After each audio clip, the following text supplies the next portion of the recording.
Hi, it's Terry Vanover, divorce strategist. I'm so glad to be here with you today, this beautiful holiday week. I hope you have some great plans, some little quiet time with your family this year. It's a little crazy here. They put us back on lockdown, so it's just going to be an intimate, um, the children, my ex and his wife. So it's going to be kind of a small thing, although our Thanksgivings usually are not really anything different than most other people's. So most other years, I should say, most of our years is pretty much just us cooking for each other. So I want to talk today about the word broken. This has been coming up in a lot of the social media posts, and I want to tell people to stop saying, we're broken, or children from broken homes, that divorced children come from broken homes. I hate that so much, because you know what the truth is? Sometimes divorce can be a way out of a broken, dysfunctional home. You know, my mom was married to an alcoholic when I was very young. And I can only imagine what that would have been. Luckily she left and we were not a part of that. So I don't consider myself coming from a broken home. She remarried a wonderful man who was my stepfather, that you probably hear me just say dad. So it might be confusing for some people when I say dad and father. Um, my stepdad's a wonderful, wonderful man. We have a very, very close relationship. So I definitely never really considered myself from a broken home. And I hate that we're labeling children with that, because the truth is, many homes where there's two parents, there's fighting and conflict and dysfunction, and that's not a whole home. And just because, two people have decided but that relationship doesn't meet their needs or it's not working for them, it doesn't mean that it's broken, right? It just means that they've chosen another option, a better option for their children. And that's a healthy thing to do. It's better than being raised in dysfunction or constant conflict or around addictions, for example. So I'd love for us to start changing that terminology, broken, right? And so I posted something else on social media about saying you are not broken. You are whole as you are. You may not be perfect, but you are whole. You are lovable. You are worthy. You are enough. And so and I would have termed myself as broken too. I would have used that label a few years ago as well. I was broken and I healed myself. And I've kind of grown past that. I do use the word healed. I am healed, but not even just like that I'm healed, I'm transformed. Because I believe that we can learn from our circumstances and we can grow from it and become better because of what we experience. So if we look at the trauma that we go through as well, what can I learn from it? How can I grow from this? How can I use this to better the world around me or better those around me, to make me more compassionate, to help others, right? We can look at it as like, I'm not broken, you're not broken. We all have our wounds that we can work on. We all have our issues that we can use as a way that we can overcome and become better and grow from.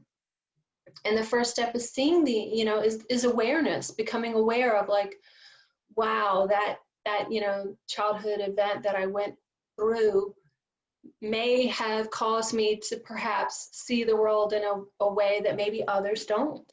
So maybe I need to look at this and see if there's another way that I can view this and change the filter that I'm looking at. So, you are not broken. You are perfect as you are. However, we can look at how to become a transformed version of yourself.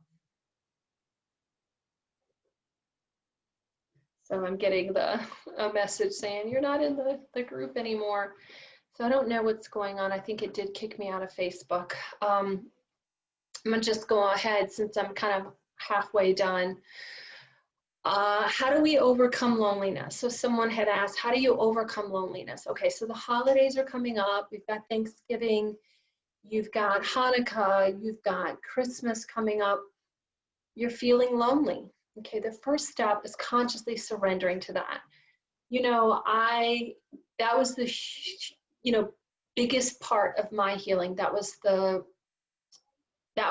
my aha moment, right? That was on my transformative moment, was when I was sitting in that basement.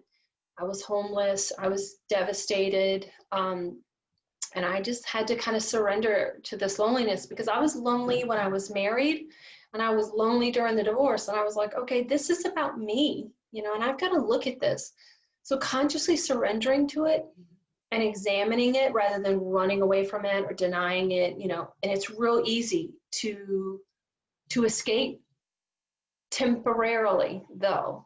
Get on your phone, get on social media.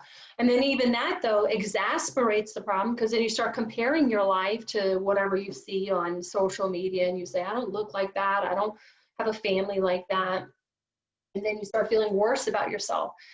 Chronic loneliness and loneliness really is a symptom of a deeper issue, that you really don't love yourself, that you really don't value yourself. For me, I just did not feel worthy.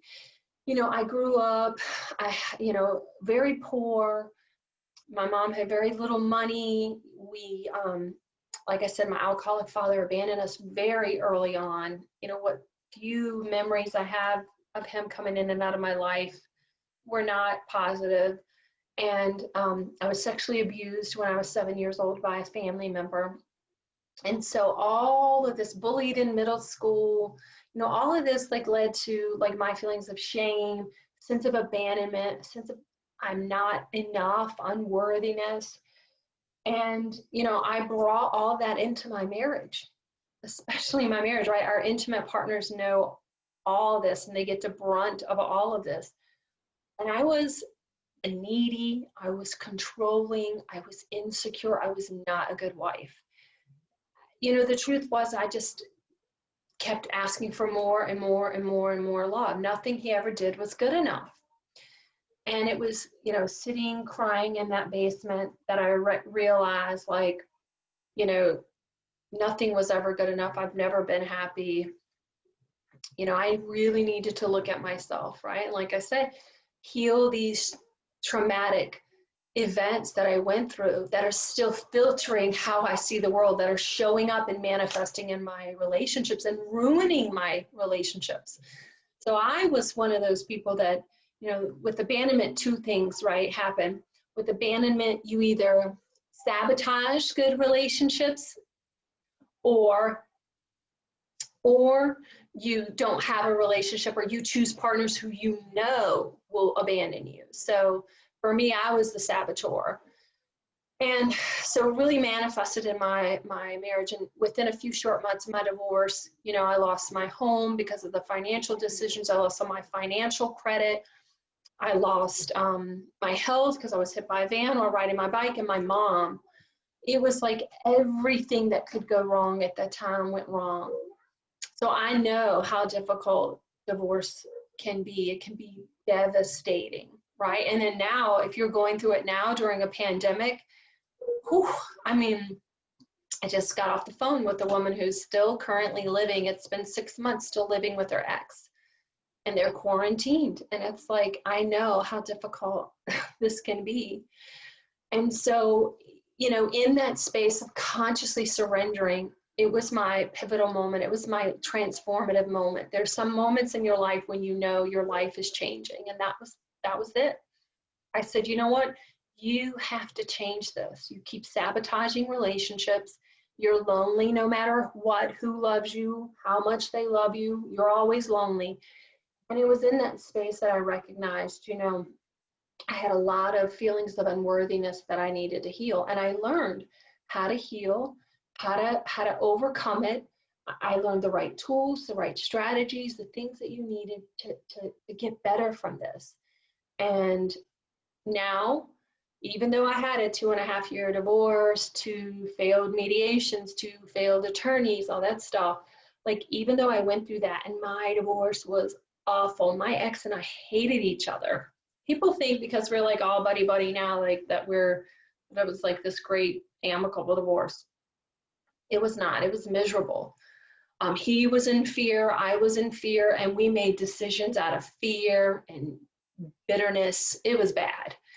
And so we've been able to put all that behind us, though. Like his new wife is my best friend. They're coming over for Thanksgiving tomorrow. We're cooking and having fun, probably playing games. But I really don't think it would have happened if I hadn't really healed and worked on my issues and showed up differently in the relationship. Because I probably couldn't have seen his pain because of my own pain. So because, I let go of my own pain and let go of my own filters, I could see, and we could communicate differently and we could show up differently.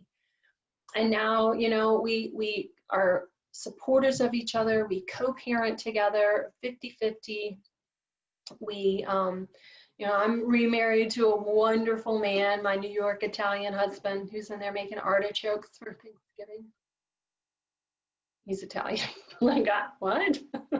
Okay. And the rest of us are Southern, by the way. We're like, who are you making these artichokes for?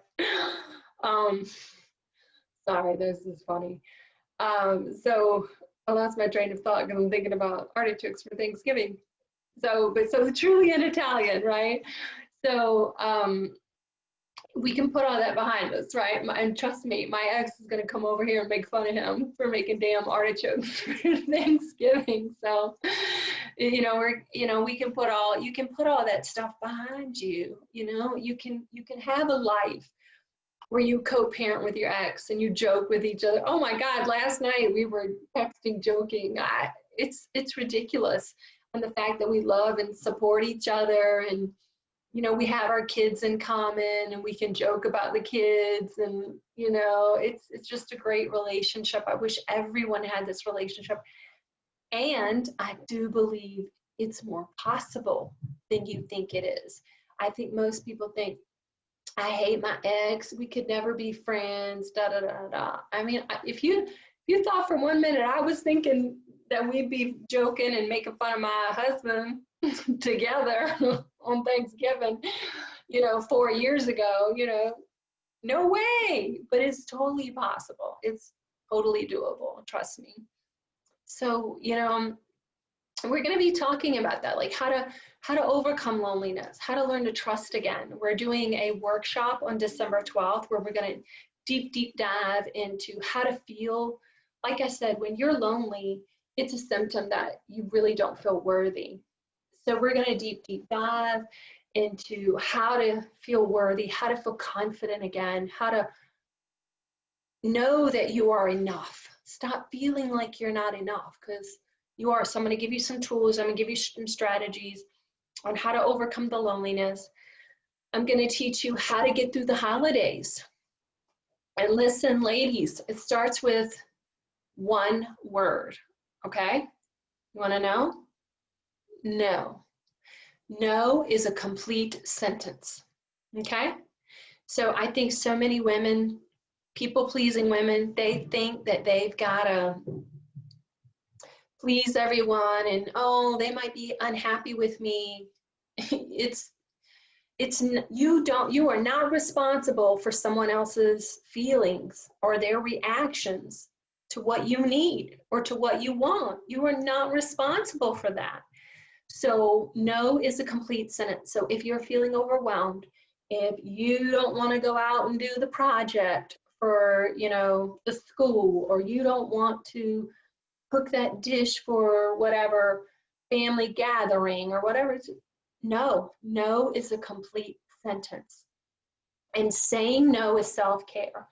So someone was asking about self-care. Self-care, there is a there's a myth about what is self-care. And the truth is, it's not bubble baths and reading books. Like, that's what everyone thinks it is. And that's like the buzzword, self-care. And it's not at all. Self-care is putting your needs first, and it begins by putting up healthy boundaries. Saying no is self-care, right? You know, telling your kids, no, I can't, do this, find a ride or go do this or find a way. No is a complete sentence, and it's part of your self-care. Tapping into yourself and knowing what you can handle and what you can't handle is important. I had a client once who was asked to pet sit for a family member's cat, and she had said yes for years and years and years. And after working with me, she's like, I said no. I was like, how's that feel? It feels great. Because now I don't resent her for watching her cat that I never wanted to watch. And I was like, exactly. Energetically, it's so inauthentic when you say yes and you really mean no. You resent that person and you resent yourself. It's just really, really bad. And so when you start saying no, that person might be mad at you for a minute, but that is on them. That's their problem, not yours. You're not responsible for anyone else's emotions or reactions or behaviors, right? You're not responsible for that. So she got someone else to sit for the cat and moved on. Okay, no big deal. And so it's taking those little baby steps, right, for the self-care, saying, no, I don't want to do that, or no, I don't want to do this activity because I want to go to, the gym or do my workout. That's okay. Putting your needs first is self-care. Taking time to rest when you need it is self-care. Putting in breaks when you need them. I see so many people, it tends to be men that are workaholics that tend to keep working and working and don't know when to say no with work. But with women, it's saying no to family obligations. They struggle with saying no to family members or to friends because they're afraid someone might get mad at them. You have a right to put your needs and desires is just as important as theirs, and that's okay. You're not responsible for their reaction to it. So just kind of remember that. So we're going to be talking about more self-care and more healthy boundaries and how to survive the holidays at our December 12th workshop. So look for some information. Some information is going to be coming along for that. We're going to be talking about, how to, make new traditions, how to survive, the holidays if you're not with your kids, what to do with an ex that triggers you during the holidays, like how to manage that.